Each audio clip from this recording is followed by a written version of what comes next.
event, which we titled, thank you mostly to Christy, but I'll introduce her in a second, Misinformation, Misdirection, Manipulation, and Mischief, Making Sense of Contemporary Political Propaganda. Before we go any further, let me do my usual routine and point out to you some of the people in the room who are officers in the New York Society for General Semantics. Our Vice President, Terry Manzella, is right in front of me. Our Secretary, Lance Straight, is back there. Some other board members, Michelle Jacques is over here. And Terry McLuhan is in the back. That's it. I would like to encourage you, as always, to join the Institute of General Semantics. As you know, New York Society events like this one are always free. IGS, there is a membership fee, but your $50, right, gets you a subscription to the journal, etc., a review of General Semantics, a quarterly journal. It gets you into the Alfred Korzybski Memorial Lecture and Symposium, which is a 3-day event. And dinner. I was getting there. I was going to do this one without asking Lance for help at all. But, I appreciate the support. Gets you into the dinner. It's a really nice dinner. You can bring a guest. Discounts in our bookstore, which is more and more organized every week. Michelle, we were just in there putting et ceteras in order. So do consider joining. It's not hard to do. IGS has a website. Take a look. What? Oh. So, I'm going to introduce our two speakers. The general routine here is that they will each speak for a while, and then we'll get a little conversation going between them and just me enough to kind of keep a conversation going. And then we'll put it out to the rest of you. I'm sure you all have lots on your mind on this topic. It's not lost on anybody that, Monday's a big day here in the United States. And so why not head into it a little more informed? Maybe we'll feel, however you feel about this, maybe you'll feel a little better. Or not after hearing from our speakers.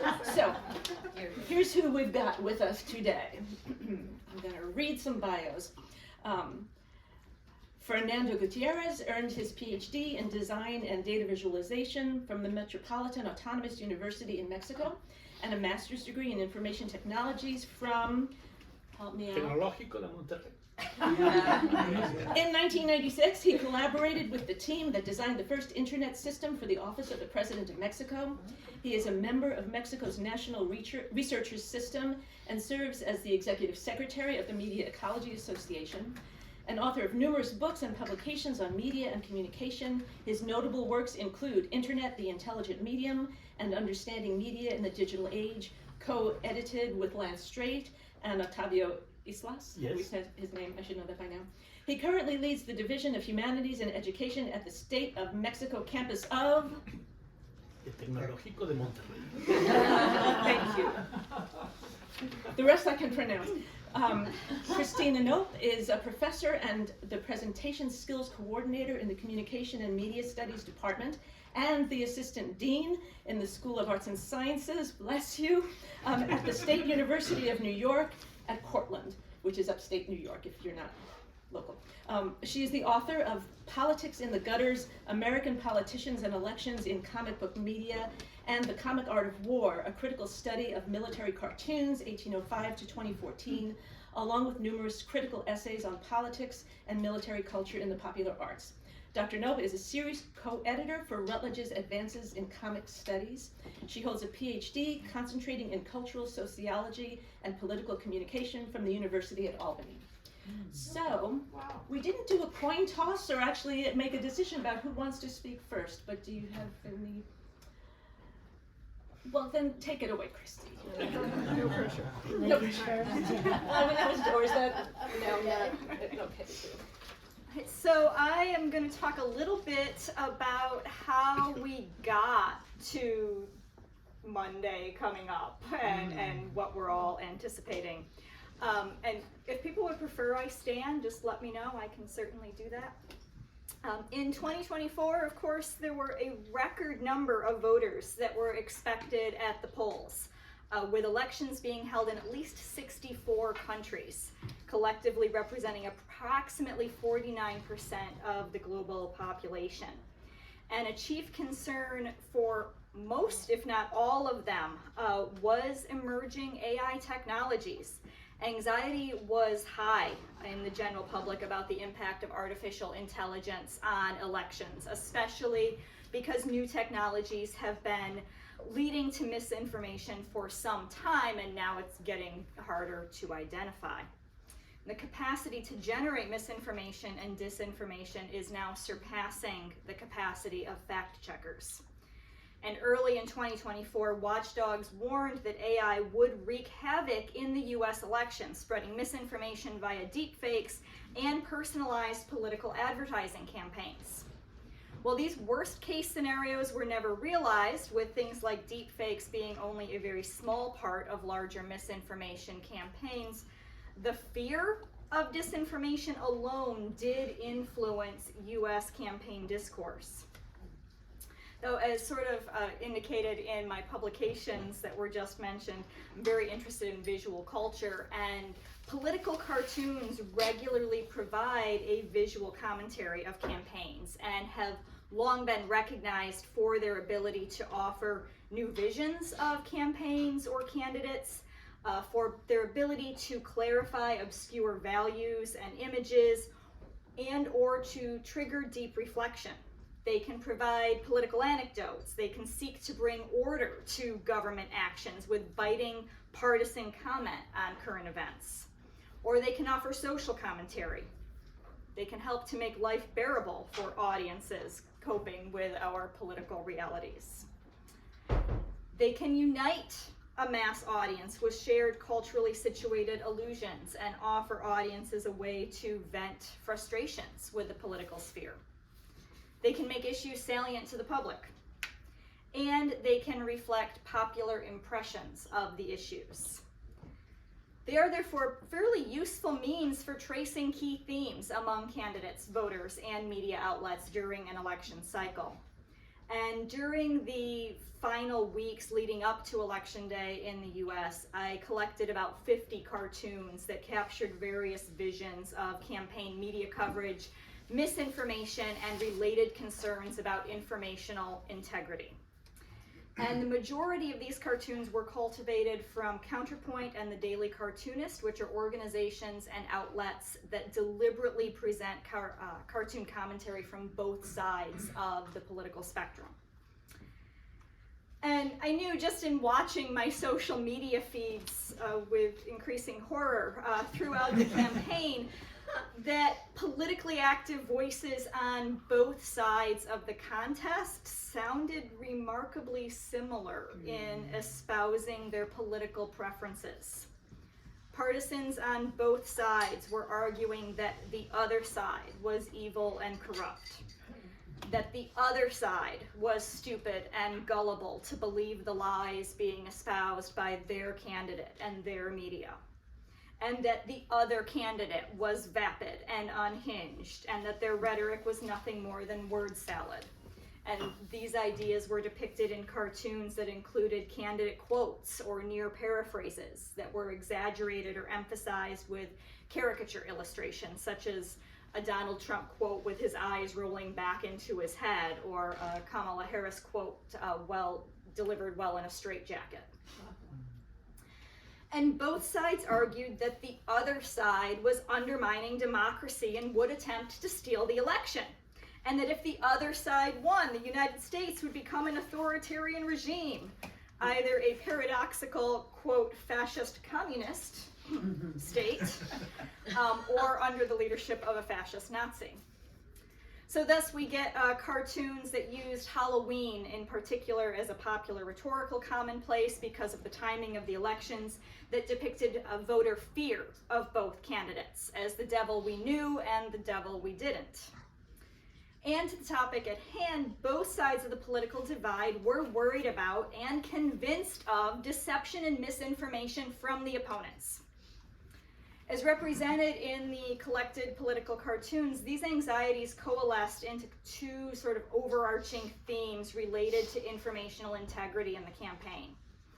The left focused on Trump's lies, as seen, for example, in a cartoon by Nick Anderson, whose work I love, where the right's misinformation about disaster relief was depicted as a heavy anvil that Trump was tossing to a flood victim in a boat, surely sinking their boat.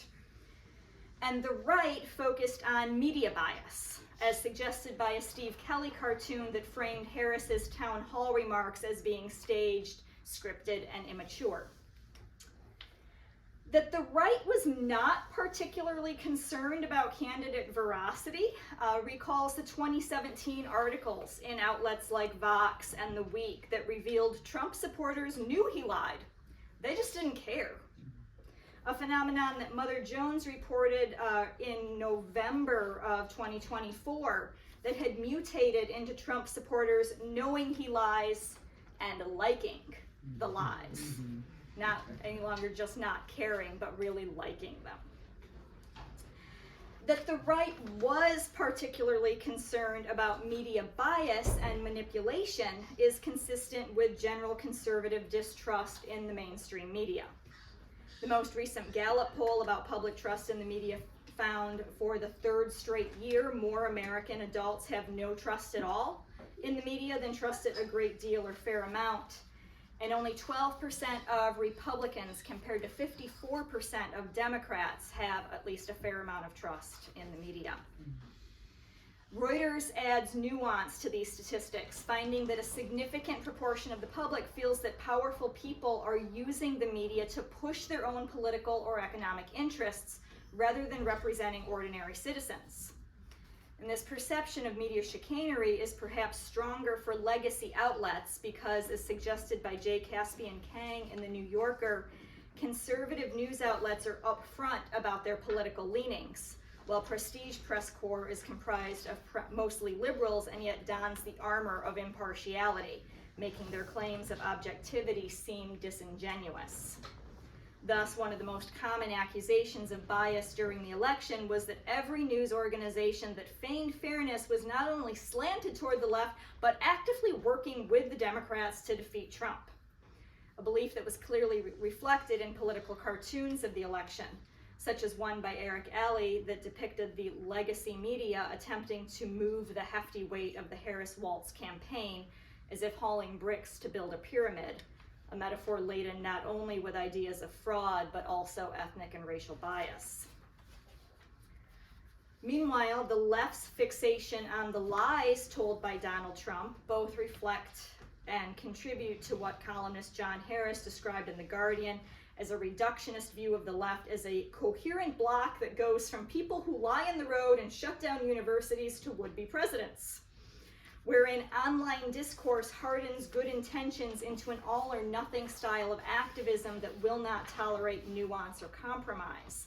And this speaks to a conversation we were just having before we started about the left not being so good at organizing to be able to accomplish things. And this idea was captured in a cartoon by Ramirez that aligned the Harris campaign with an entire spectrum of liberal and progressive interests. And this construction makes the left seem out of touch with lived reality for many voters, as seen in a cartoon by Lisa that depicted Harris's economic position as a magical unicorn styled after the proverbial elephant in the room. But the hyper-focus on Trump's lies also points to media bias, though one of commercialism rather than of politics, wherein the news preferences conflict and suspense to bring audiences to advertisers. In 2018, Pulitzer Prize-winning journalist David K. Johnston talked about how skilled Donald Trump was at the magical art of misdirection in influencing media agenda. His tweet about Covfefe, for example, generated more buzz than his rollback of transportation safety rules. And this very idea was actually captured in a cartoon by Worker that showed the media fixated on Trump's circus performance rather than on the voices of other knowledgeable authorities.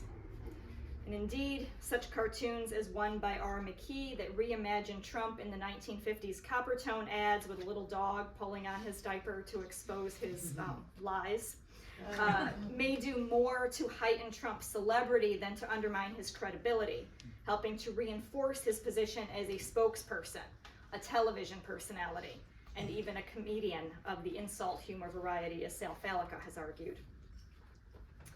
The differing emphasis on campaign and media content emphasized in these cartoons, such as another Anderson cartoon that showed Trump floating like a parade balloon from Macy's with the hot air of his lies, and Eric Alley's cartoon showing the press applauding an incomprehensible economic plan from Harris that was represented as Reagan's infamous kangaroo hop at the 2024 Summer Olympics, further illustrates profound preferences and tendencies in voter belief in information and acceptance of curating information, as well as significant shifts in agenda setting. A 2023 article in Science Advances explored partisan conflict surrounding the increasing pressure on social media companies to remove misinformation from their platforms, which of course now Facebook's no longer doing. And the authors discussed 3 factors contributing to partisan perception of and tolerance for misinformation. The first was the fact gap, different definitions of what constitutes misinformation. A difference that a decade ago, a study from the National Bureau of Economic Research suggested was more illusory than real. I'm not sure that would still hold as a finding. The second is party promotion, support for misinformation that promotes one's own party. What Peterson and Iyengar discussed is the motivated reasoning interpretation of misinformation, wherein partisans of both parties seek out information with an amiable bias and will sincerely adopt false beliefs that cast their party in a favorable light. And both sides are guilty of this. I just saw somebody on the left share a Facebook meme recently that was fake news, but it aligns with what we want to think about Donald Trump. And the third was a preference gap, differing comfort levels with the removal of misinformation, something that Republicans are twice as likely as Democrats to perceive of as censorship. Following the election, the Kennedy Library hosted Boston College history professor Heather Cox Richardson, GBH Boston Public Radio co-host Marjorie Egan, and author Eileen McNamara, and their discussion highlighted the segmentation of digital information sources as contributing to such variations in political realities. But Michael Tomasky, writing in the New Republic, offered a different interpretation. He said that after the election, he had a lot of conversations, like I suspect many of us did, revolving around the question of why Donald Trump won. The economy and inflation, Kamala Harris didn't do this or that, sexism and racism, the border, that trans inmate ad that ran a jillion times, and so on. And these conversations were even echoed in a cartoon that depicted Democrats post-election, or election post-mortem, as being the parable of the blind man and the elephant. And Tomasky stated, these conversations have usually proceeded along lines where people ask incredulously how a majority of voters could have believed this or that. But this line of analysis requires that we ask one more question, and it's the crucial one. Why didn't a majority of voters see these things?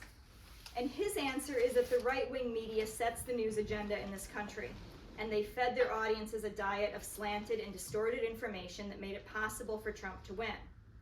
This perspective, which was echoed in a post-election cartoon by David Cagle that superimposed the Fox News logo over the presidential seal, aligns with 2014 research conducted amid concerns that the internet particularly contributes to polarization and partisan clustering. In an article in Mass Communication Society, Veenstra, Hossain, and Lyons argued that legacy media and political elites were the real influencers and culprits, and not our personal digital echo chambers. In summary, both sides saw themselves as defenders of the democratic process and First Amendment rights and liberties, and both sides were attuned to the threat of misinformation, as depicted in a cartoon by Molina that represented misinformation as a magnet pulling on voters' moral and intellectual compass.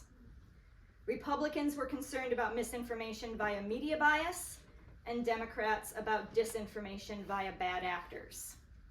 The left approached the disinformation threat with devil terms, spending a lot of time vilifying the opposition, was indicated in cartoons from Todd Schollwater and Erica Lee, suggesting that the preoccupation of the media and the Democrats with Project 2025 and Nazis effectively rendered both concepts meaningless to voters.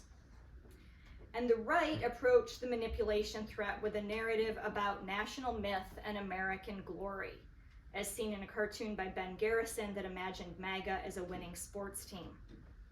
Indeed, even a critical cartoon by Matt Pritchett that mocked the pre-election conspiracy theorists pointed to how the right bolstered ideas about the power of the people to stand up to the likes of the liberal elite and its media empire.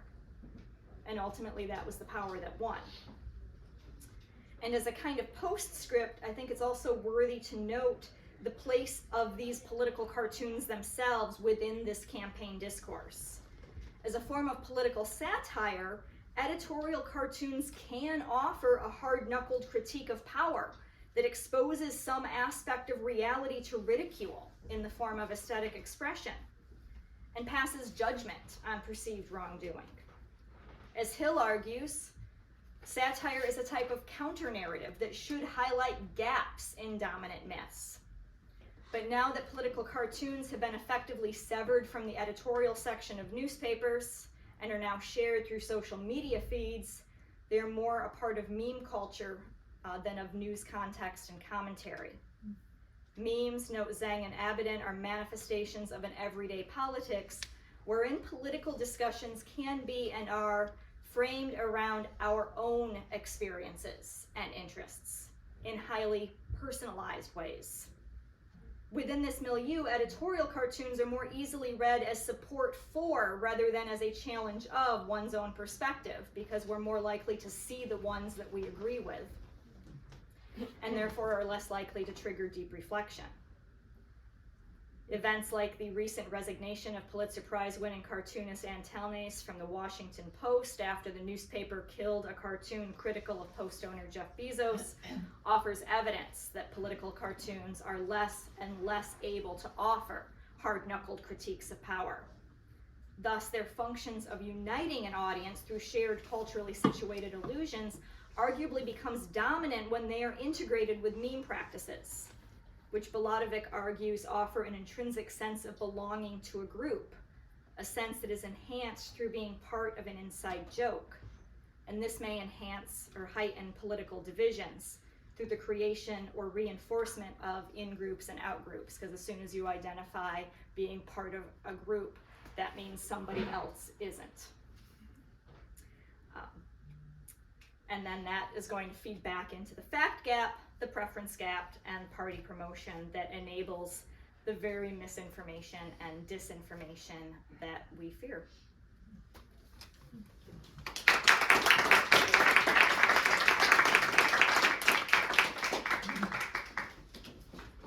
Thanks. No, thank you very much. Let's let Fernando speak and then. Thank you. First of all, thank you for inviting me, Peggy, and for doing this, and thank you all for coming here. Let me share some ideas that I have about this topic. First of all, I'm gonna share some ideas about 4 eras that I saw in this. Then I'm gonna share some characteristics about the 4th era, because I think we are in a 4th era of propaganda. And my talk is about propaganda and disinformation. And then I'm gonna share some things about the relevance of this topic and how to face this problem, and what we can do, to fight the problem. So let me start with this. In the contemporary age, political narratives have undergone a profound transformation, challenging traditional notions of communication and persuasion. The rise of new, often unfounded narratives used as a propaganda tool has reshaped again how perception and opinions are molded across diverse audiences. This evolution has been significantly accelerated by the integration of social media and, of course, artificial intelligence, which facilitate the rapid dissemination of information and enable the creation of highly persuasive content. These advancements have ushered in what could be termed the era of propaganda 4.0. How we see this?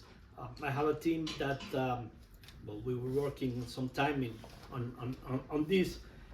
We see first era of propaganda 1.0, the era of classical propaganda. What are the characteristics of this classical propaganda? Well, this emerged in ancient times and extended until the Industrial Revolution.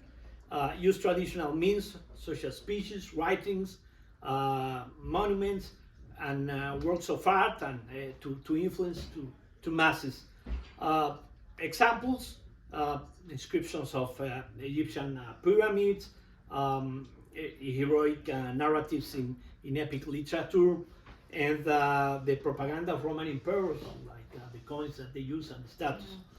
The proposed, well, to consolidate political, military, or religious power and generate social cohesion around specific figures or ideas.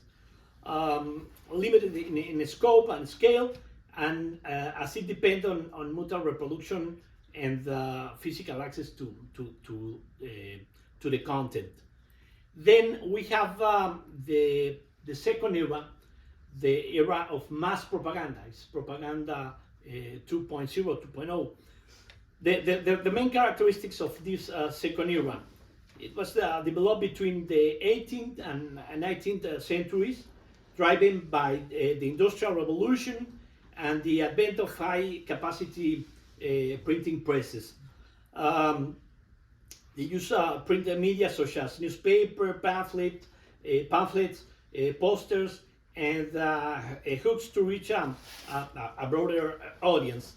Some examples: propaganda during the French Revolution, and the abolitionist pamphlets here in the United States. Rising literacy rates and improvements in communication infrastructure, amplifying the impact of messages. This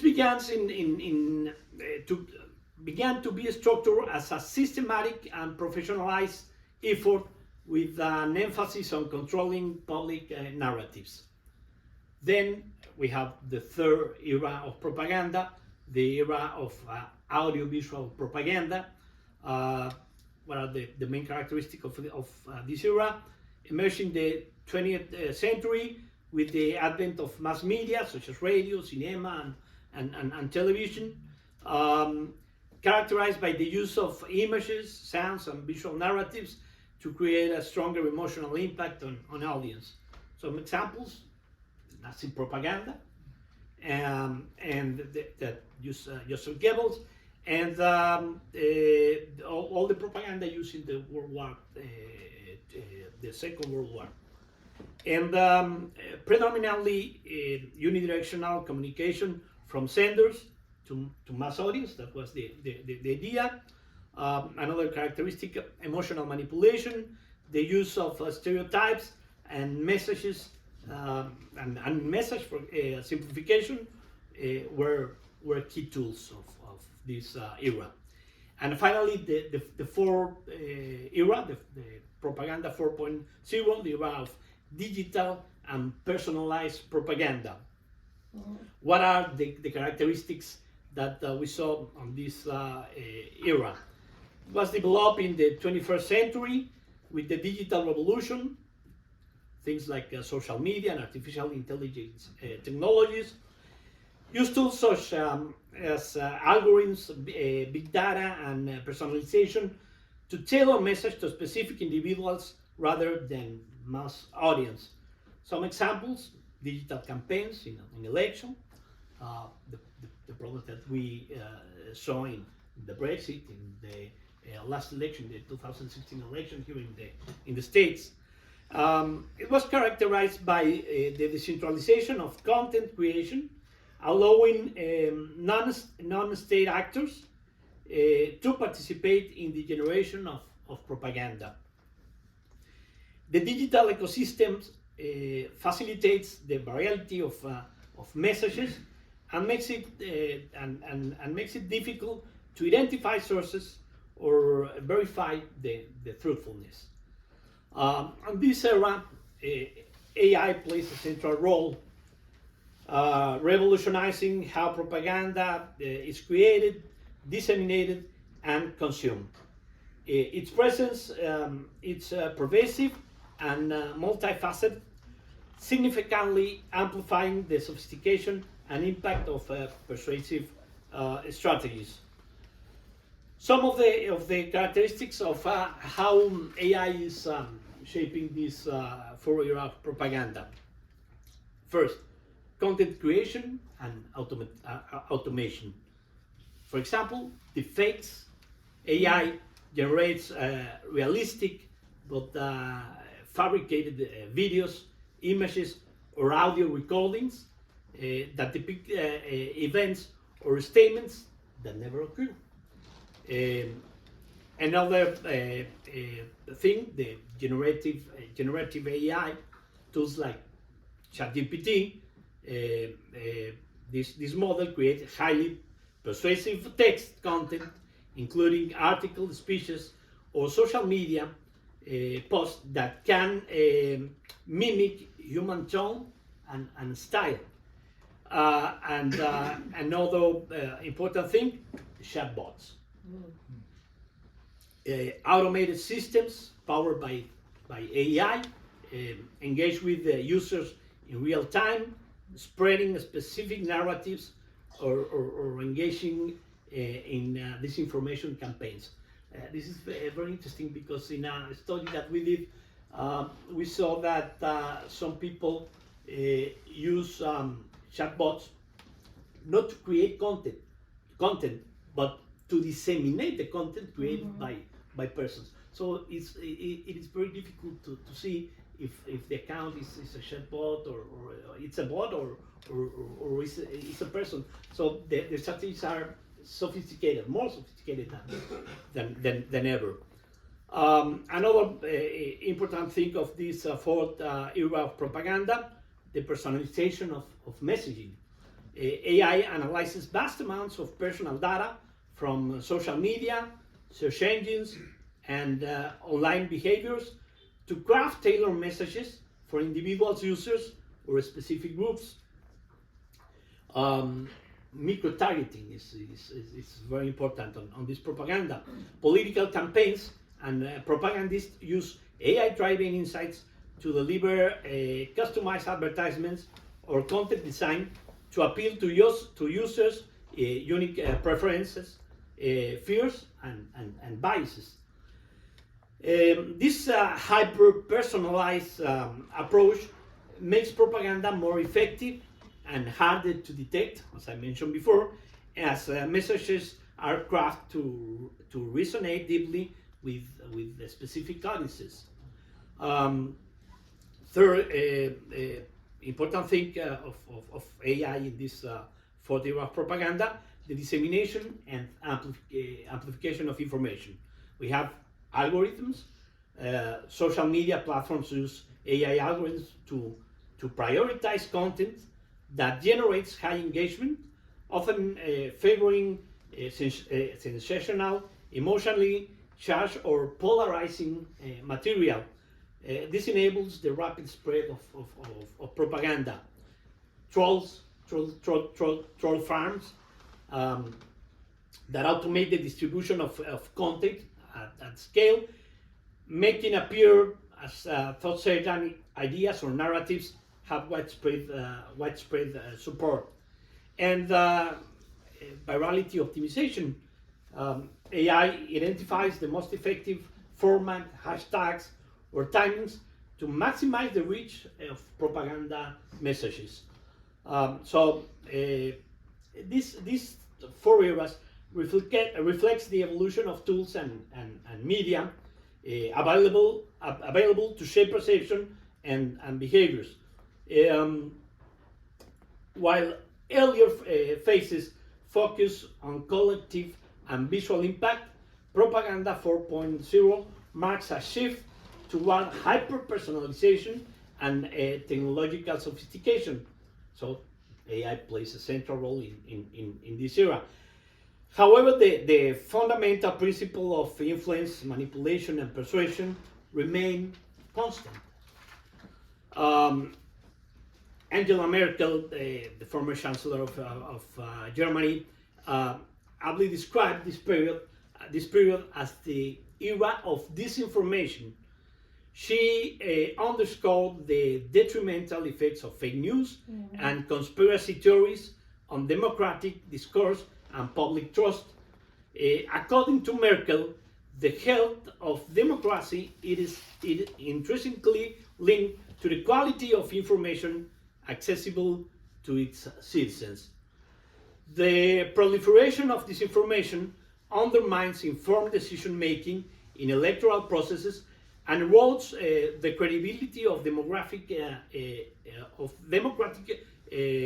institutions.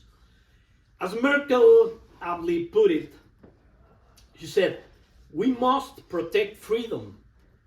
We face challenges that did not exist in the past, as well as the trend where everything is perceived in black and white, and the shades of gray disappear in favor of extremes."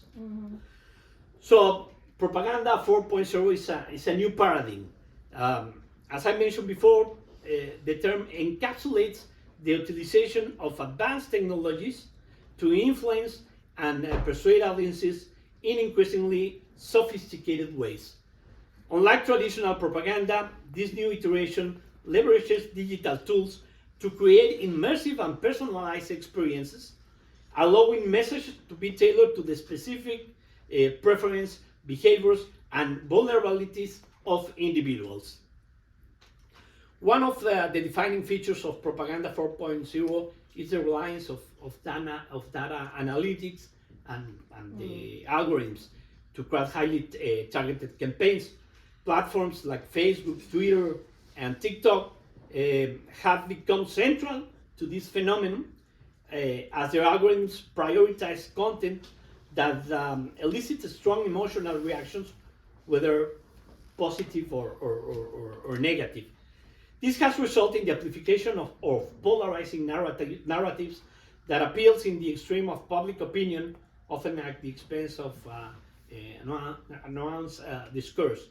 The role of artificial intelligence now is it's kind of a dual role in this new landscape. On one hand, it empowers political actors to craft more effective campaigns, identifying trends and predicting the impact of a specific message. And on the other hand, it also facilitates the creation of deepfakes, fabricated news stories, and other forms of deceptive content that can mislead audiences and manipulate perceptions. For instance, drive tools can generate realistic images, videos, and audio recordings that depict events or statements that never occur. We have a lot of a lot of examples.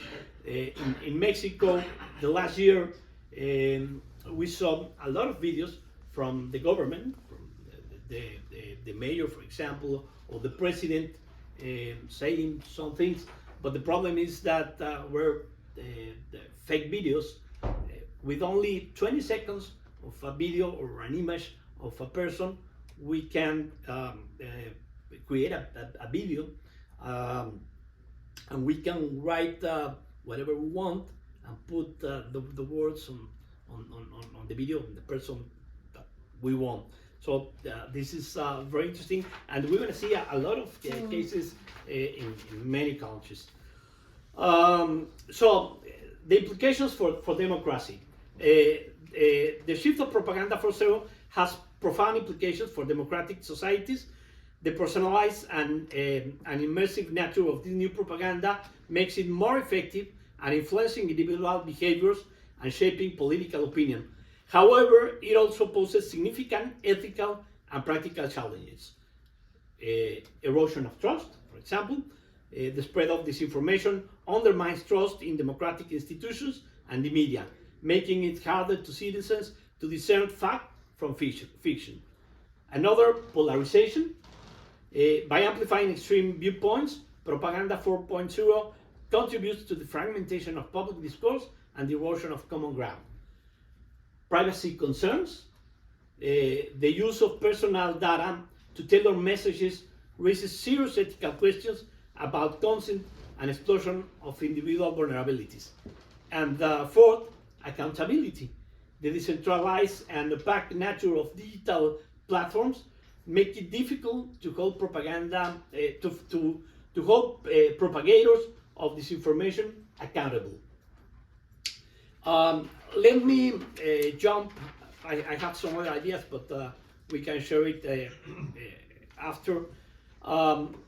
Let me close my presentation with these ideas. The era of propaganda represents both a challenge and an opportunity for democratic societies.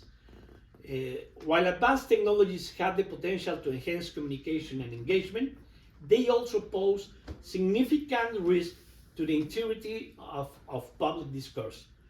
By addressing this challenge proactively, we can ensure that some tools of the digital age are used to strengthen democracy rather than undermine it.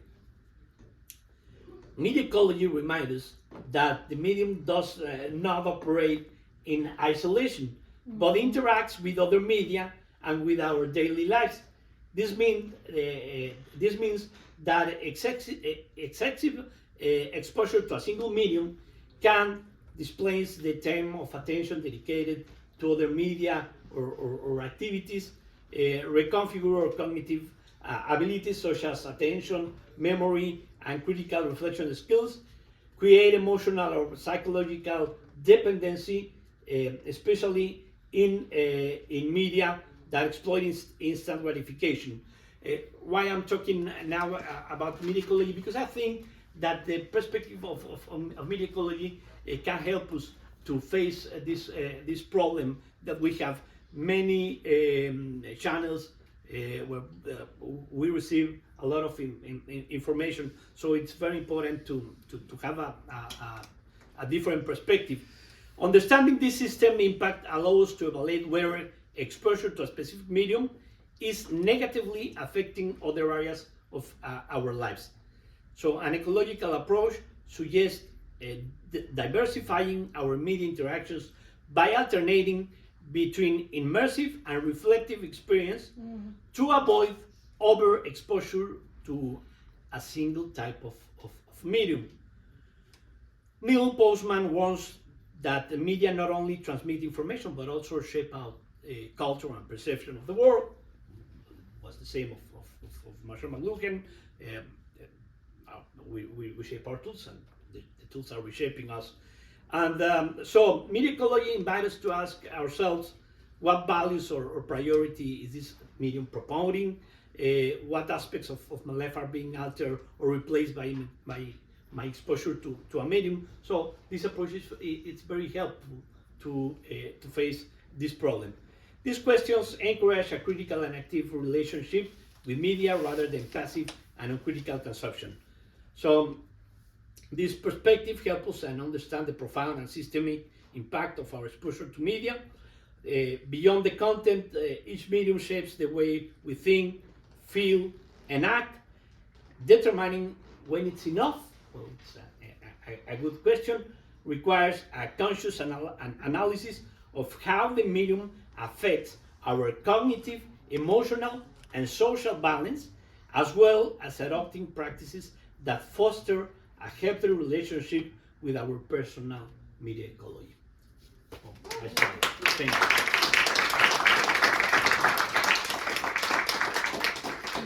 Well, thank you for starters, for getting us started off. I don't know where to begin. I want to back up a little ways, and really, I think mean this question, or I'm directing it to Christy, but both of you jump in as you want. But it's interesting. Way back when you first started speaking, you mentioned that as fearful as many people were, that there would be a lot of AI-related disinformation affecting this election, that it actually wasn't as big an issue as some people feared it would be. And then I'm just wondering, it just occurred to me, why not?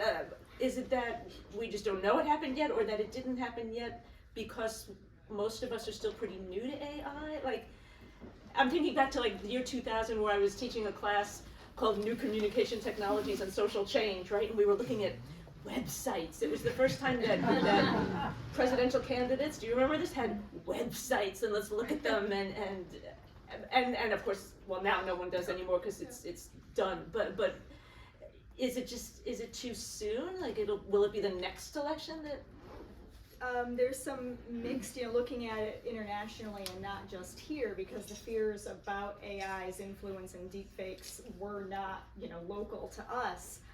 There was sort of a combination from people that are a little bit, like Fernando, a little bit more into the technological side of things we're looking at. But some of the aspect, the technology, even though it's there, isn't accessible at the high end to enough people to be able to flood the airwaves, well, whatever we're calling the digital sphere, with those messages yet. Another reason is that the stuff that is available isn't quite good enough to be fooling enough like the people yet. People, yeah. And another aspect is that some governments and campaigns were using it in responsible and pro-social and democratic ways. And so that was, I think, maybe taking a little bit of the wind out of the sails for the ill uses of it, that it was out there, but it was being used in kind of responsible ways to create messaging and not doing the disinformation as much, because the people that could get a hold of it were filtering it through better uses. What does that look like? It almost never occurred to me that you could use this stuff in responsible, what did you call them, pro-social and pro-democratic ways? Why not? I'm going to lose details at the moment because I wasn't necessarily thinking about these aspects to talk about, but I know there was one health campaign a few years ago by an organization.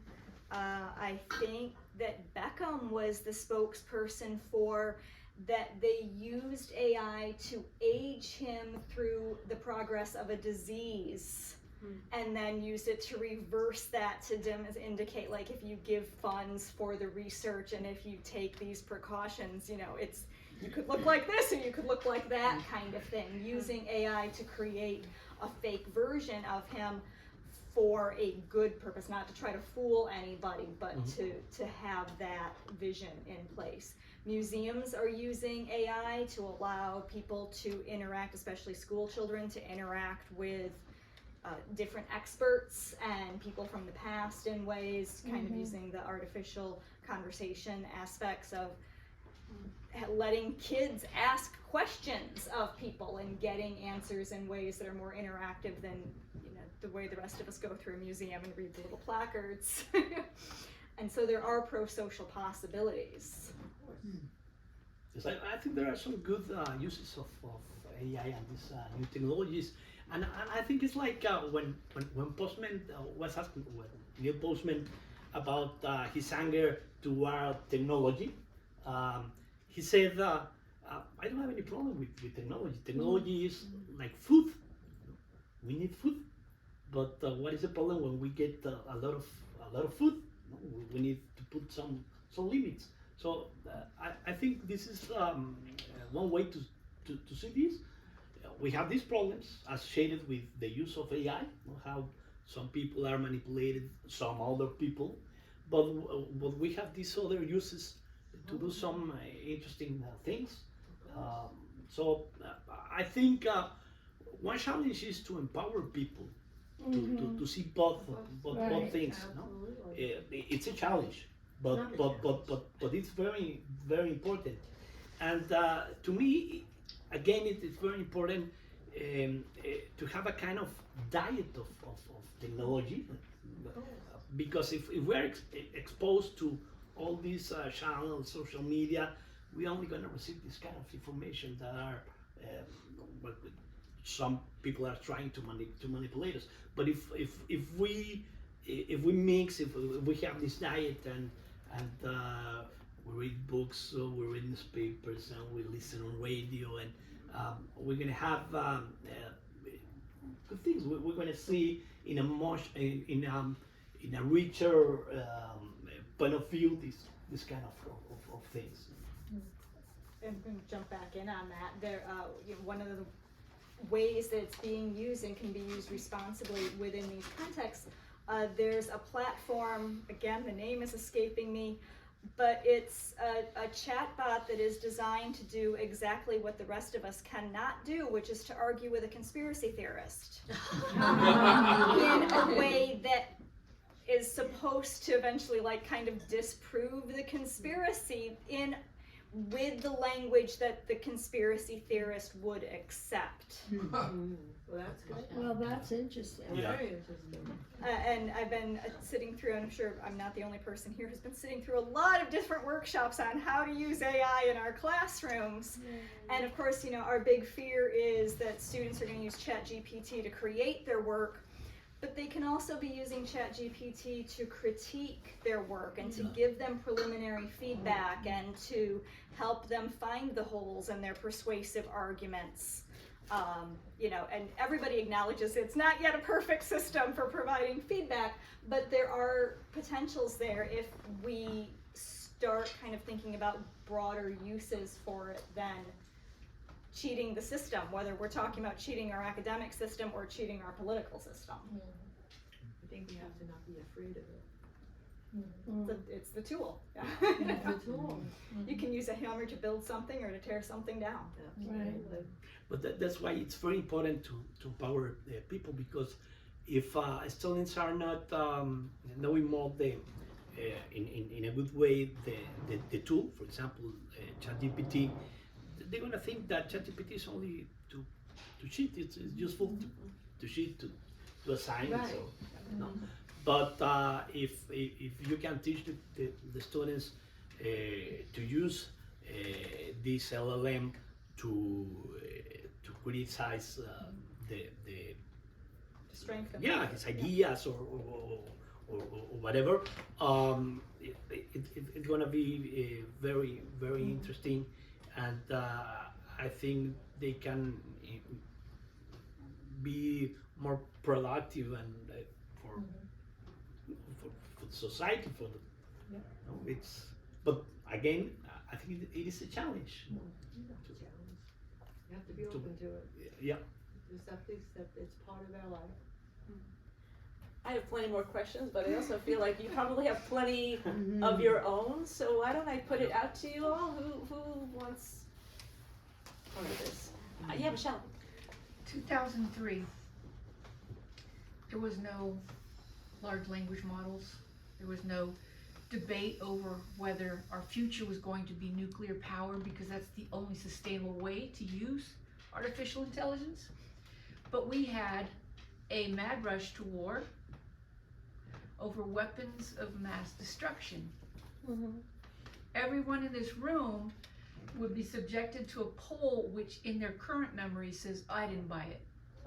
And yet the polls at the time showed 74% or higher of the American population supported and accepted this narrative that was crafted, that was pure propaganda. Yeah. So I appreciate very much how today's conversation about misinformation, disinformation is looking at technology, but that technology that in 2003 you said you were looking at websites didn't exist. So I feel like this mistrust you talk about in the media and the polarization, we haven't, it's been a long Yes, of course. process. That's what I thought about these 4 eras. We have propaganda when the first humans. I have a comment about Michelle's comment, because some of the misinformation, and this was, it goes in, it gets into this. Remember, some of the misinformation was propaganda propagated by Saddam Hussein's information ministry, because he wanted people to think he had these weapons in order to deter Iran and his other neighbors. And so in some sense the US government in a way got snookered by this they a lot of them believed what they were hearing, even though it was all bullshit. So I don't know if it was so much cooked up. I mean, it's sort of, in my view, it would be that the U.S. government succumbed to this tin pot dictator's, misinformation. This is just for laughs. I want to comment on Ted's comment about my because the CIA had been training jihadis to counteract to draw the Brzezinski narrative was to bring Russia into Afghanistan. So anyway, that was a laugh. I just wanted to get that in. Well, that's a different topic. We'll have to fight over that another time. Yeah, but wasn't September 11th Yes. the instigating Yes. psychological factor which Yes. permitted us to accept weapons of mass destruction? Yes. Well, you're right. Yes. From the Saudis? I mean, No, it was perverted. the source of the original, I mean, Bush had to be tapped on the shoulder and reminded to go that bin Laden was in Afghanistan, not Iraq. He was so pent, he was like, he wanted any reason to do this, and so logically, they broke the connection between the original, attack on America and where they went with it next. They were able to actually disconnect us from the understanding that we were attacked on 9/11, make us forget that they were all Saudis who did the attack, then take a little time in Bora Bora, bomb that for a little bit, and then direct us to, it's amazing how many turns in the road there were there. Well, that's a good point. It wasn't logical, it was illogical. 1 second, did you want to jump in with anything, and then Missy, you will be next. I think as far as sort of the misinformation aspect that I'm looking at, it's faster, and we are spreading misinformation at a faster rate, and I think a much larger variety of misinformation. But the concerns that people had are certainly the same ones that have been there right along, which is somebody's lying and the media's biased. I mean, that's Not new. those hold through, and that's been one of my kind of reservations on some of my colleagues' push of we've got to get on top of the AI thing, because I heard an example given recently, a company that was using a chatbot, people didn't go for the chatbot until they changed the person's shirt color. And so, our students need to understand when they're being manipulated. And like, yeah, but that's not AI, that's basic persuasion. We can talk about why the shirt color mattered, whether it was a human being or a digital being. It's that critical thinking component that seems to be missing. The stuff that we're talking about in terms of teaching media ecology and semantics and rhetoric and communication and all of these things, it shouldn't matter what the medium is for being able to critically analyze what the content is and how the medium is impacting us. Both of those should not matter, whether it's from a chatbot or from a human being. The message is still the message, and we need to be able to understand that. So I think the misinformation and disinformation, people are getting scared of AI. And that's factoring into it, and I think that's also influencing some of the divisiveness about where people are choosing to get their information from. But you're absolutely right, the misinformation, none of that is new, and none of that's unique to our current environment. May I rebut that in a little bit? Please. I think what you've had is the proliferation and evolvement of hearsay as fact. Because a lot of people are watching social media and they hear one person espousing something and it becomes law. So when you have a cultural change like that, it's really difficult to lay the foundations of supposed subjective truth. You know, because I say subjective truth because I'm saying there's no truth that's absolute. But 20 years ago, 30 years ago, 100 years ago, there were certain things that were accepted by consensus, but now it's one person speaking, 5,000 people saying yes, as opposed to the other way around. It's making it easier and faster, but it's still kind of where people are choosing to put their trust, whether it's the president saying they have weapons of mass destruction, or whether it's Joe the plumber in his basement saying the earth is flat. It's still people making that choice about what they're going to believe in. Missy, did you still? So it's kind of gone where I was going partially, but what I was going to ask is, when I listened to what you had to say, the takeaway that I got was, so nobody actually cares about truth. And that is an interesting place to begin thinking about teaching, right? I mean, I understand what you're talking about, how we've dismantled expertise, we've dismantled the things that were the gatekeepers that helped us validate, and it's gone down to Joe the plumber or whatever, and we're all just, oh, that meme works for me. But what you told me about the election was that we were all happy to choose the one that was convenient for what we needed at that moment. And I think that is the truest thing I've heard said, right, about all of it, AI, everything else. It's that. And I wonder, where do we begin then in the classroom? What's the starting point if there's no desire to even establish a common truth?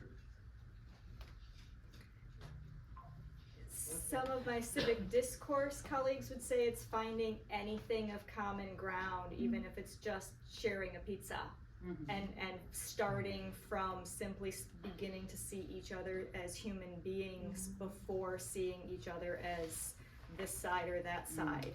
That you're red or you're blue or you're a dog person or you're a cat person or you watch Fox News or MSNBC, that we need to just start with, oh hey, we both like, you know, Coca-Cola. So, but that's a wonderful, like, I understand what you're saying, and I'm a proponent of that, right? Like, that's a kind of philosophy that I take in my life as a general way of being, right? Because I've never lived among people that agreed with each other, right? So always trying to listen. But it does ask us to then upend the whole project that we call education, right? I mean, and that, I think, is where we are right now. And right? that's what we need. We need to Exactly upend what the we need. project, which means the disciplines, the structure, the whole damn thing needs to be rethought, because we have no assumption that we have anything to teach around the concept of truth. So many hands, I'm not sure, wait, I saw a hand way in the back somewhere. Okay, that's not there now, so that's fine. The next hand I saw, oh wait, I just want to throw out a comment though for later. I don't know if anyone else heard this and how relevant it is or not, but I feel like I just saw an announcement somewhere that some of the SUNY schools, the State University of New York schools, are going to have in their first year experience, maybe in the Gen Ed program next year, a requirement of some kind of course that involves understanding AI and civic discourse. I think they're doing two different requirements. There's a civic discourse requirement going in, and I think their AI is under discussion. Last I knew, that might have moved, but they're looking at both things being added to our general education curriculum, yes. Interesting. So just throwing that out there, but so I saw you next. Thanks. I think yes. Right? If I don't know how many educators are in the room, but it's such a primary identity we carry.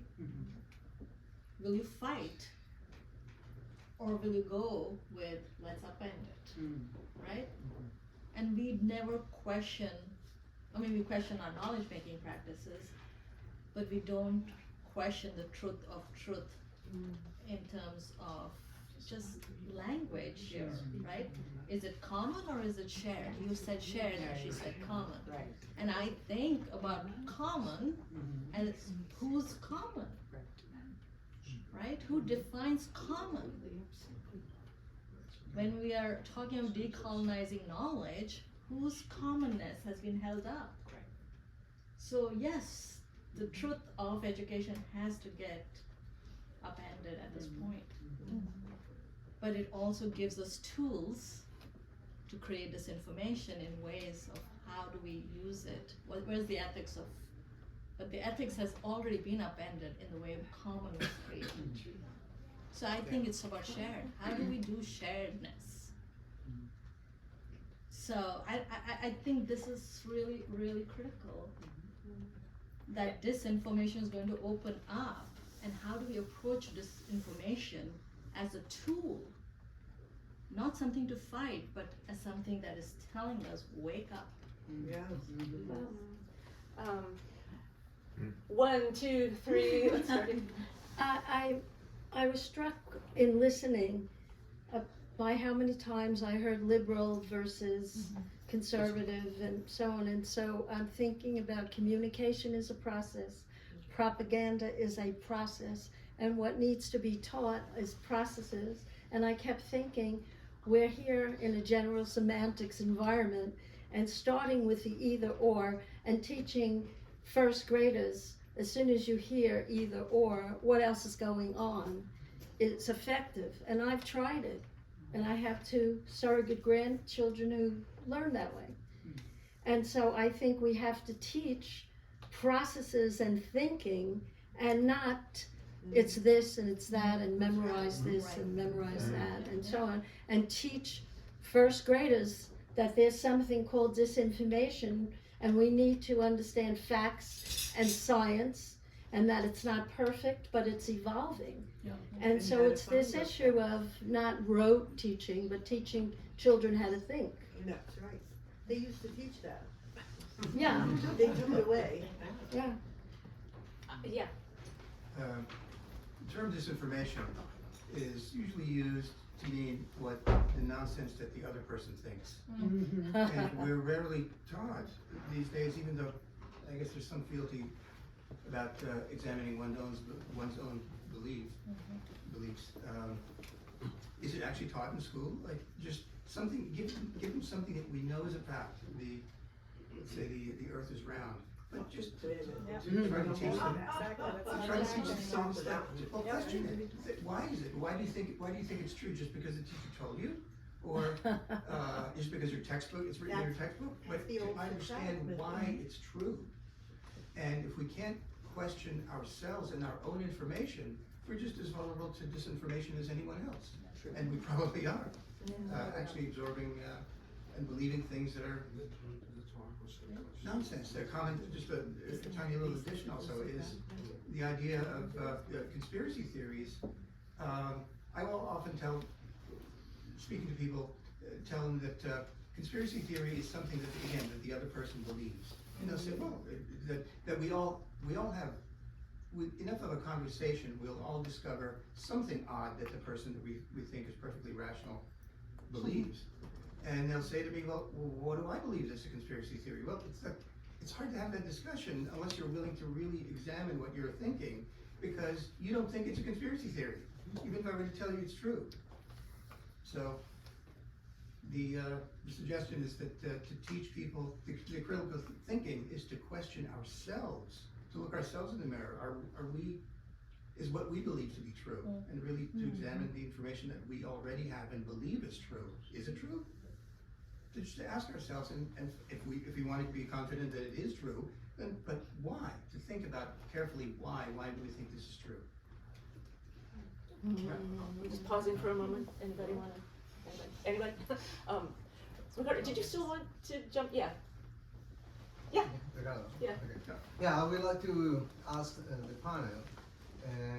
You have spoken about the stages of propaganda and what propaganda 5.0 would be.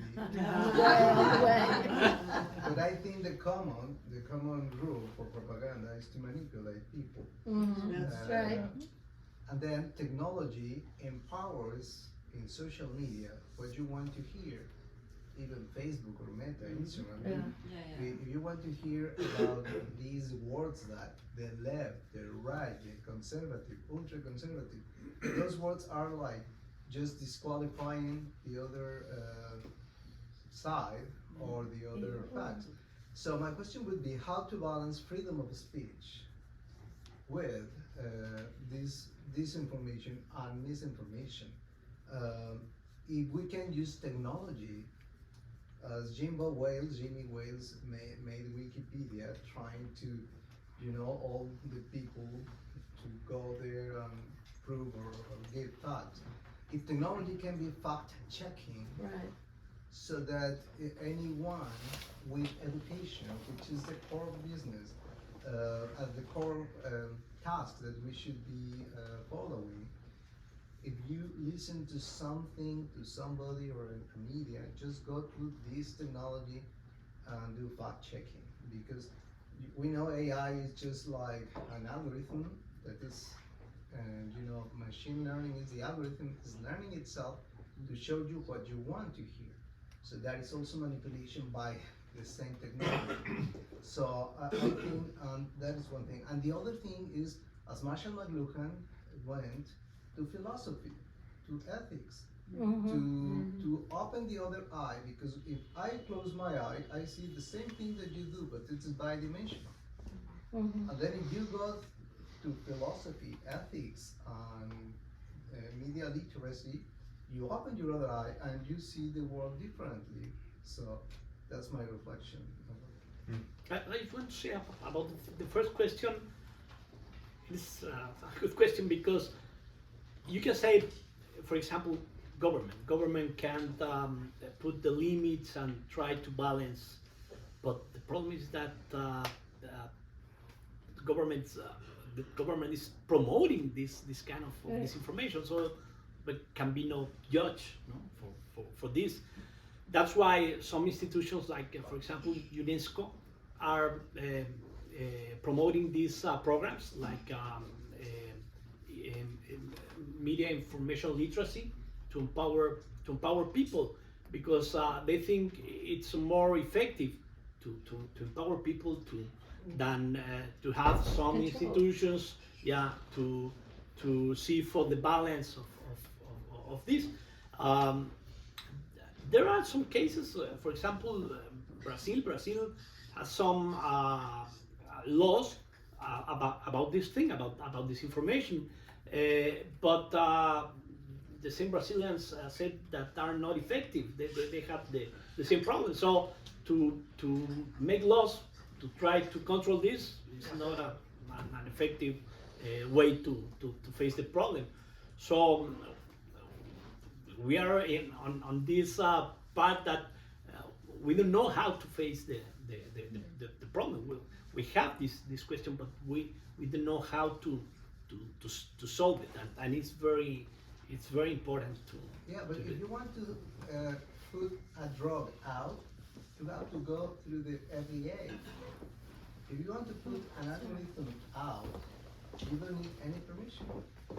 So if there is a Sam Altman, if Sam Altman is trying to figure out, and the Senator of the United States asked, so are you saying that you want no money out of your algorithm? And he there to say, yes, I don't want any money. So you can see a very well-educated senator asking to IT man. Well, I don't think that the senator believed that, but the algorithm should be approved by the Federation of Algorithms. So what is going on with your algorithm? The FCC of algorithms. The new drug, I think. That's true. Yeah. But the algorithm doesn't produce the result, it's the training data. Yeah. So it's the what they call the ground truth that's being trained by the neural network, whatever the neural network's architecture is. Yeah, So I know. it's really it's what you train, because all these machines do is Yeah, give and you it's a black results. box. No, it's also. Yeah, but the They soccer, the It's also football able to has a invent. ball Yeah. that's regulated. they said that Tom Brady Yes. I played make to decisions. So So the algorithm is the ball that you use in the football. So if I use a deflated ball for my algorithm, maybe I'm going to win, and it is biased by my stuff. Oh, that's what I think. But I have a question, riffing off of this. Historically, though, when you're going through the history of propaganda, I was curious about how you felt about the earliest stages of colonial America, where the pamphleteering was so prevalent that any idiot who had access to a printing press would come up with this stuff. They'd make stuff up and put it out there. I mean, we only see things of the quality pamphlets that came out, like the Federalist Papers, because those lasted the test of time.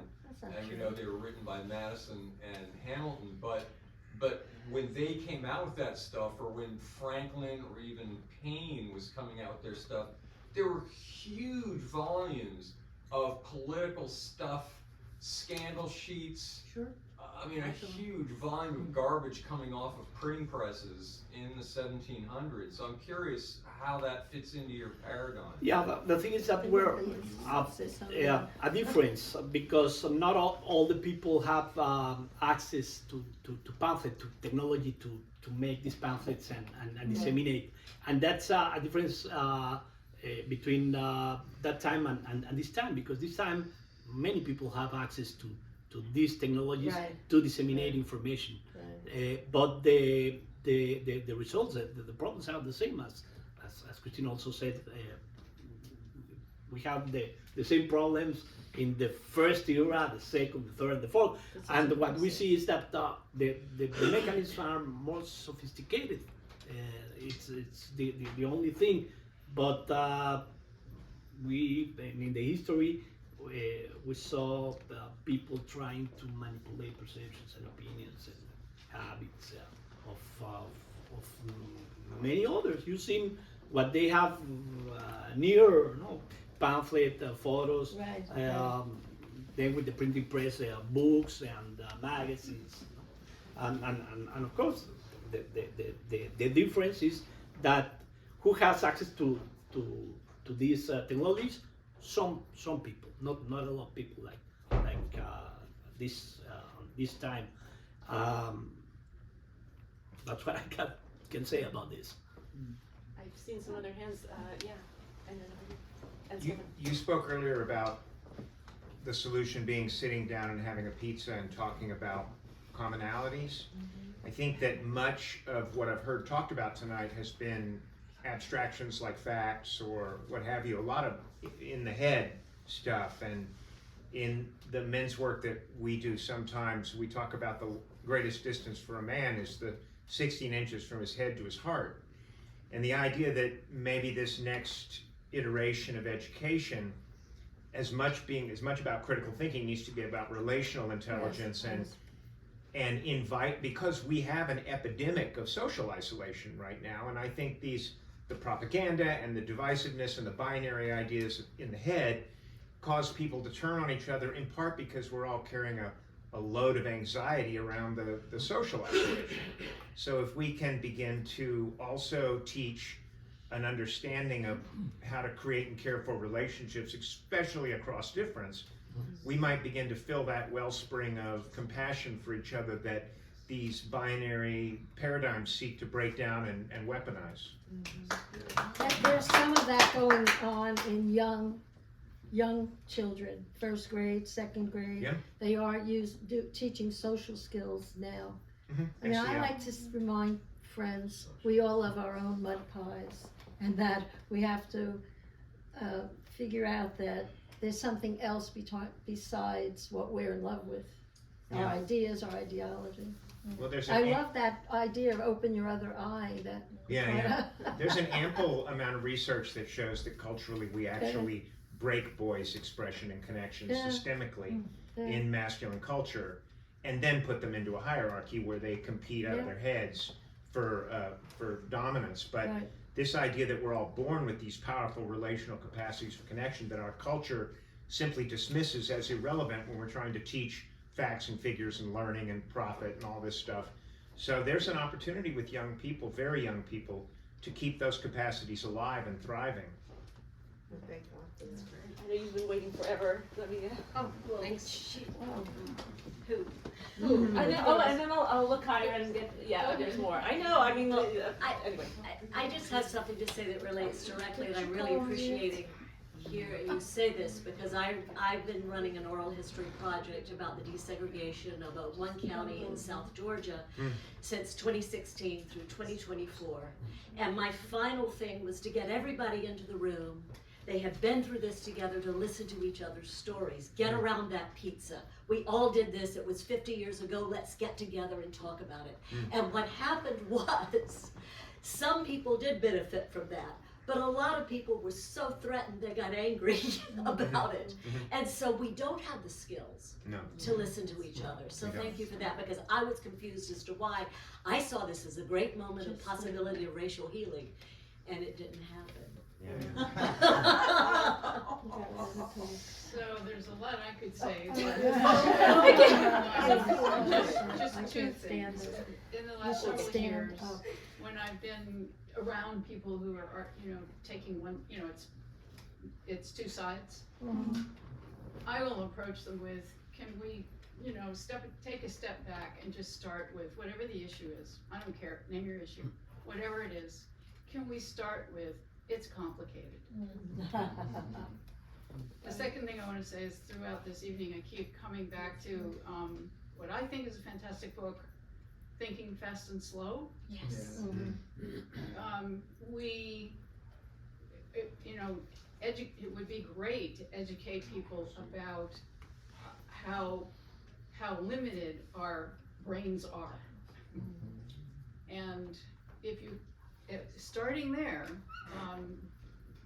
that really changes the perception of the world, to understand just how easily we're fooled, how much what we enjoy now is dependent on the hard work of centuries of people who came before us and left us a legacy of having a clue about what's going on for us and this planet.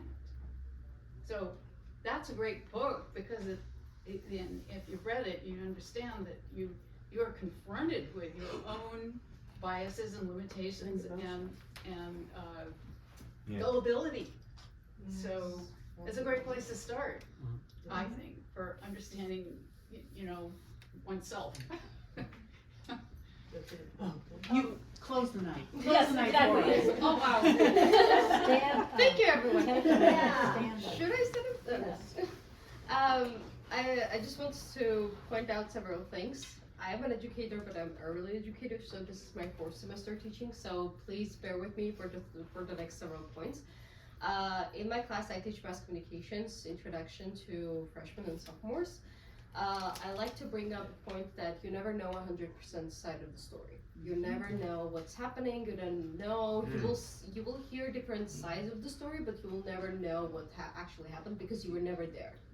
So whenever you are sharing an information, try to be mindful of what you're sharing outside. And I put a heavy emphasis on media literacy and critical thinking, especially for the generation that's very dependent on TikTok information, very dependent on social media.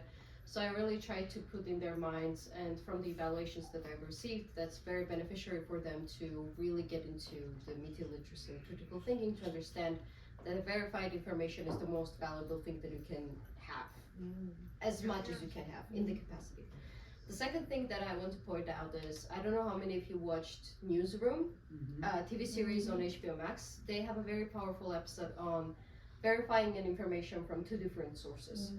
And they are actually showing the side of them being the news outlet that waits out for the second verification instead of others who rushed into sharing the information that has been verified only by one source. And it really puts into the value and the perspective of how important it is to have at least different verifications from different sources. So that's also something that I bring to my students, that if you have an information, try to verify from different sources instead of just relying on something that's been posted on Twitter by a chatbot or something else. That's just something that I want to share with everyone. And the last thing that I want to discuss, maybe open up a conversation. we have been discussing AI-generated images of the two different sides of the elections, or the previous elections, and how they're blaming each other for different things, or how they're saying that this side has been bad in this side has been bad in that. Of course, no one said that who would be better in this. They were just blaming each other. But there is this video, and I don't know how many of you saw it. It's AI generated, of course. It's Joe Biden and Donald Trump sitting in front of a table, just having a conversation, generating conversation on how they're going to miss each other. I don't know how many of you saw this, but this is just a conflict, not the conflicting part, but the opposite part of what we have been discussing so far this evening.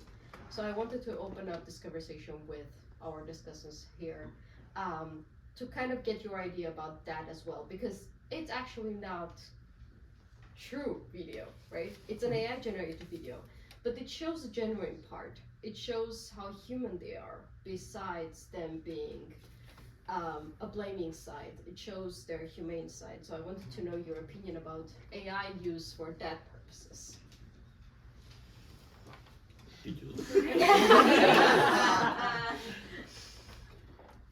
I think, you know, it sounds like it's got the potential to be one of those pro-social efforts with AI, if it's being used and understood responsibly, because otherwise it just could also feed into more of the misinformation that's out there.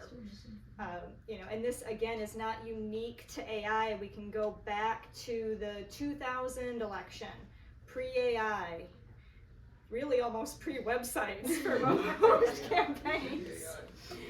And the first debate between Bush and Gore, Saturday Night Live did their usual cold open version of the debate. Each candidate was asked at the end of the Saturday Night Live sketch to summarize their campaign in one word. The Al Gore impersonator said lockbox because he had talked in the debate excessively about putting Social Security in a lockbox. And the Bush impersonator, Will Ferrell, said strategery, which is not a word, and also is not something that George W. Bush ever said. Pretty much everybody believes that he did. And the same thing happened with Saturday Night Live's version of Sarah Palin, where things that Tina Fey did in her impersonations, for the sake of entertainment alone, not trying to do anything but necessarily be funny, people believed that was part of the actual campaign discourse.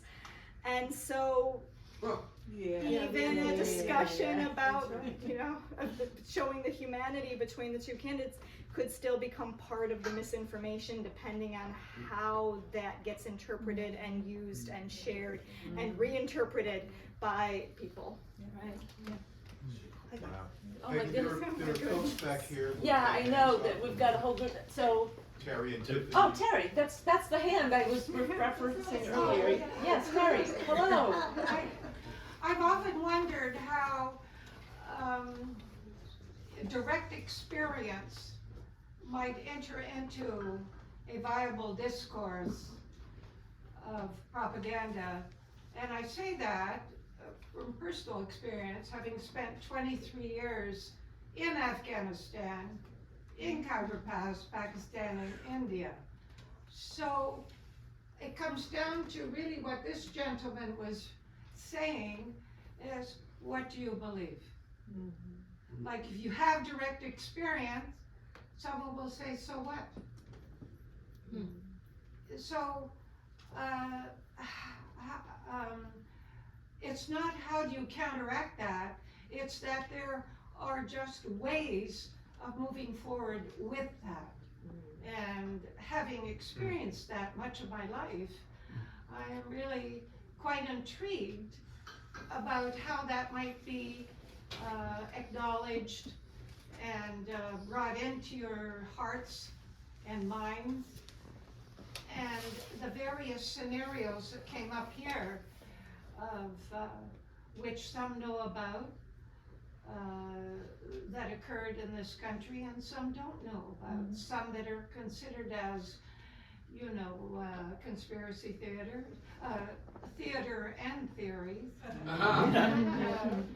and not so much.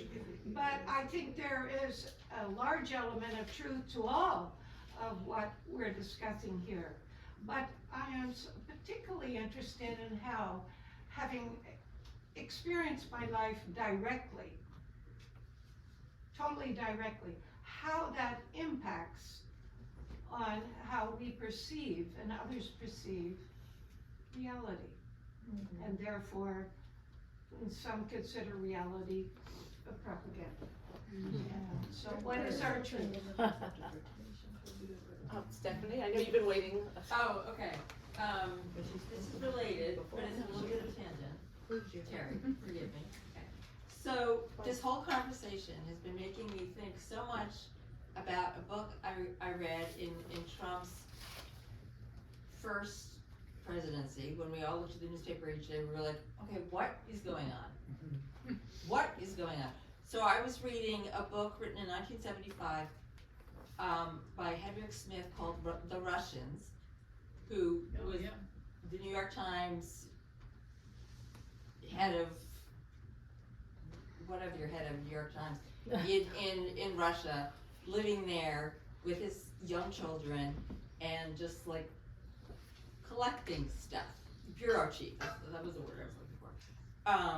So he made it into a book. Okay, this is what's going on, and at the time it was Brezhnev. And he would just like, make a collection of, and then, so every day there'd be something in a newspaper. This is Trump's first election when I'm reading this, okay? So every day there'd be something in the newspaper. What is going on? I'd be like, okay, this paragraph on every single page is exactly what is happening in our press today. I was just like completely struck by like point by point by point. He was just like following a playbook. It was just like so deeply inherent. It was just, so I just throw that out if anyone is interested in reading Hendrik Smith's book called The Russians from 1975. We're getting our reading list established here. I know we're coming up on time, but we have a couple minutes, and so I want to, who else am I missing? Tiffany, and I don't know your name. And Maria, my name is Maria. Maria, I'm an so artist as well as the lady there about the comic discussion. That was my favorite. But I can give you Tiffany priority. first. Yeah, let's. Yeah, sure. I'll speak later. I'm just trying to be a cheerleader. I'm really excited about this conversation. I'm happy to be here. I'm a newfound educator as well, and I've had a few, couple years of teaching. And what I do, I teach public speaking because I'm just an adjunct, so I don't have my PhD yet. So it's mandatory for my university in Texas. Michelle, I've been dying to tell you, I'm from Tyler, Texas. Yeah. Okay, so I gag them from the very beginning because you assume you're taking a public speaking class and you're like, oh, public speaking, the first speech is gonna be, I'm just gonna talk about myself. So I have them write down about themselves and then put it on a piece of paper and give it to me. And then I spread them out like a deck of cards and have them all pick one randomly. And they're gonna pair up and they're gonna give an introductory speech about this other person. And it's that forced play of like, it's important to know how to know people, and it's important to care. So that's the, yeah, you brought it up, you started this. So like, that's what I do in my classroom, and I've had notes at the end of semesters like, oh my gosh, like it was weird in the beginning, but now I have best friends that I never would have had. Like, it is just wild to have students just unknowing, like they just isolate themselves in their little desk, like they're experiencing something all by themselves, and it's so far from the truth. So I just like force them into knowing that they're doing this together, making a little cohort. There's just something really important to that that's also increasingly like it's a skill, like a skill that we're losing if we don't, as educators, try and keep it up. And you guys were great. This has been May I speak something regarding two issues, the misinformation and the comedy and the comics we artists love to make, all right? Even about ourselves. These two issues. The two races hide the truth, the Chinese and the Greek. The Chinese shut the F up and they don't speak, so you don't know what happened. And the Greeks give you so many opinions, like 10, 20, 1,000 opinions. They speak so much at once that you don't understand what's true. So regarding the misinformation, I believe in America happens the Greek side of the story. Yeah. 100 channels, Process. it support its political views, and I have seen something that is very dangerous in real catastrophes, like, well, I say, how I know that from a European channel that's going to happen to America and they don't protect themselves? It's so much, they hide the truth, they hide the channel, they hide this channel. 100 channels I can get from my TV, right? And my internet, 1,000 algorithms, as you say, the Google, they get you what you want, advertises. You never go to where you want all the time. So the second issue is regarding the comedy. We comedians, I'm an artist, visual artist, right? I made comics of this, sir. I sent them back to my gallery. I lost them. The post office, the American post office didn't work because I made a comic of this politician. I don't want to see, but I believe in myself. I don't do that for the politics. I don't care for the politics. I have made 20 portraits of myself that I make fun of myself. Like literally, this comedy and freedom of expression of the art and opinions is very important in America. They must not be blogs start shooting you because you're from this country. My work is not ready yet because of that reason, You are a citizen, I might not be, but for that reason, discrimination. I don't want to call discrimination because they call it for the sexual. Personally, I believe I'm straight. As far as I know myself, I'm twice married. Like.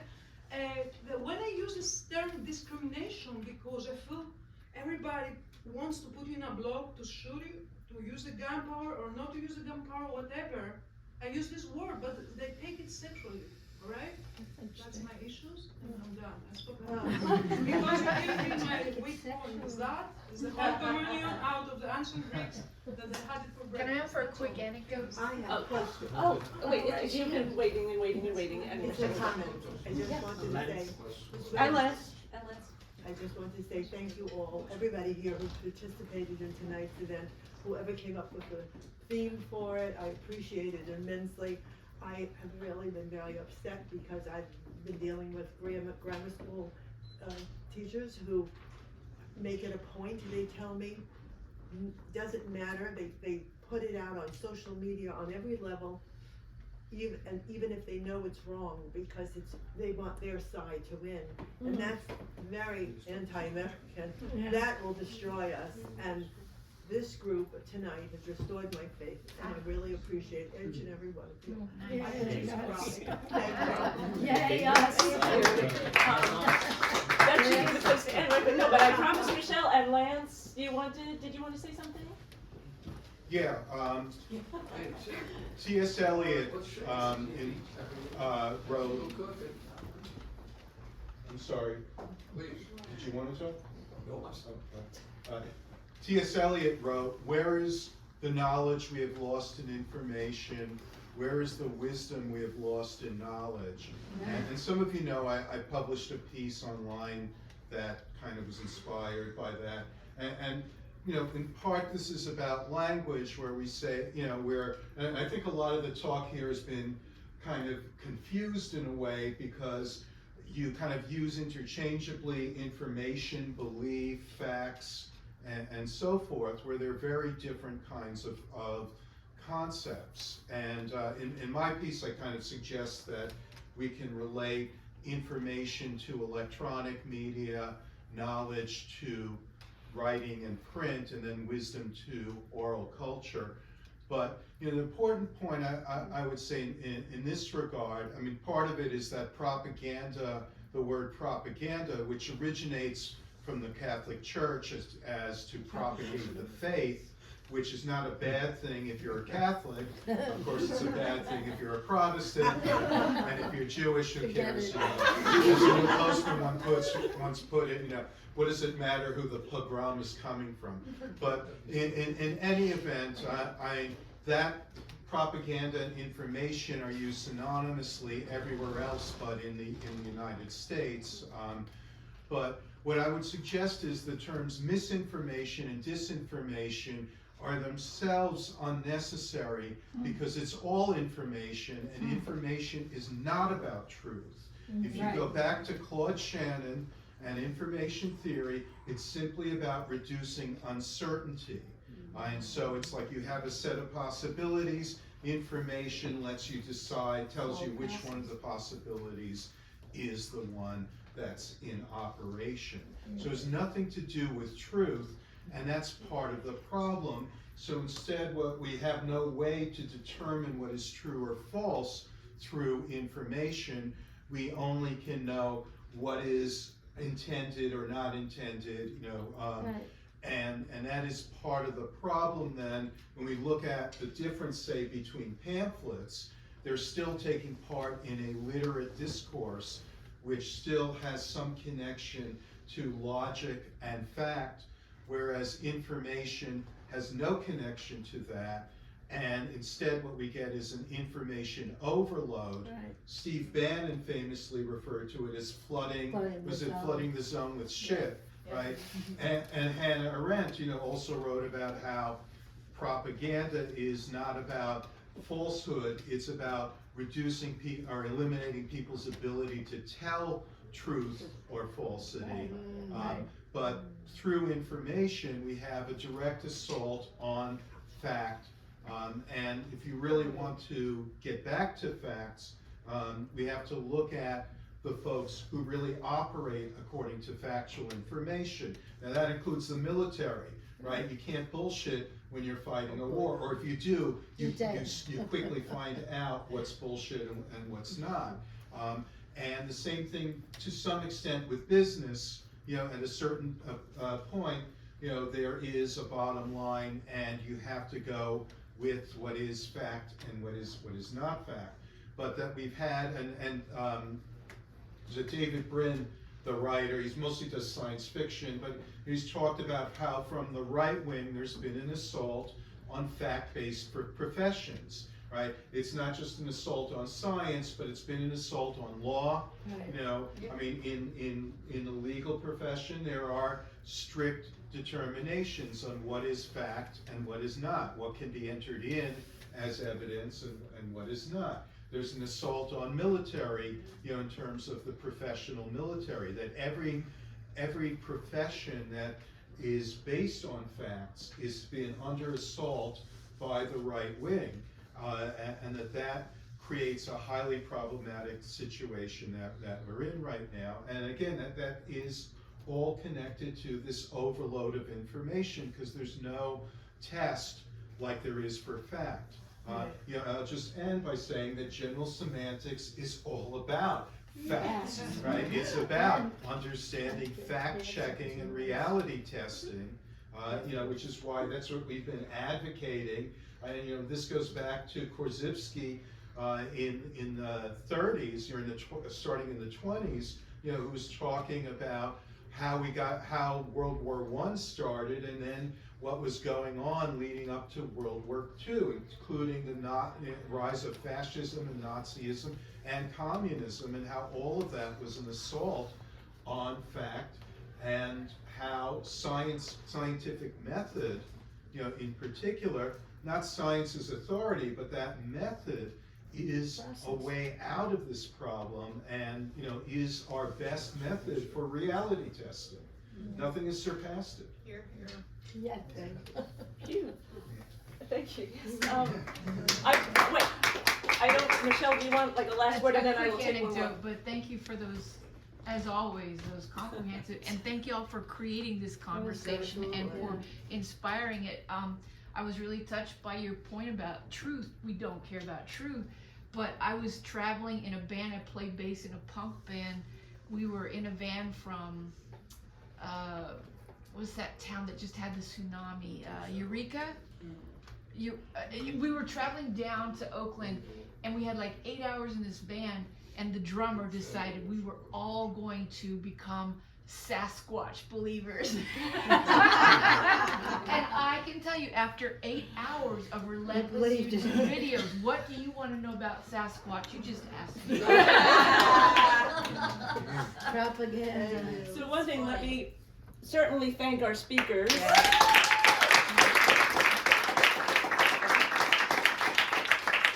I'm also feeling feeling like this session in particular is one that has created this kind of reading list, and so I promise I'll get this one up to YouTube quickly so you can go back through and find all the books and articles and authors and things that came up through all of this if you want something to do for the next year or so when you're reading. So thank you. We'll stick around a little bit. People like to come around and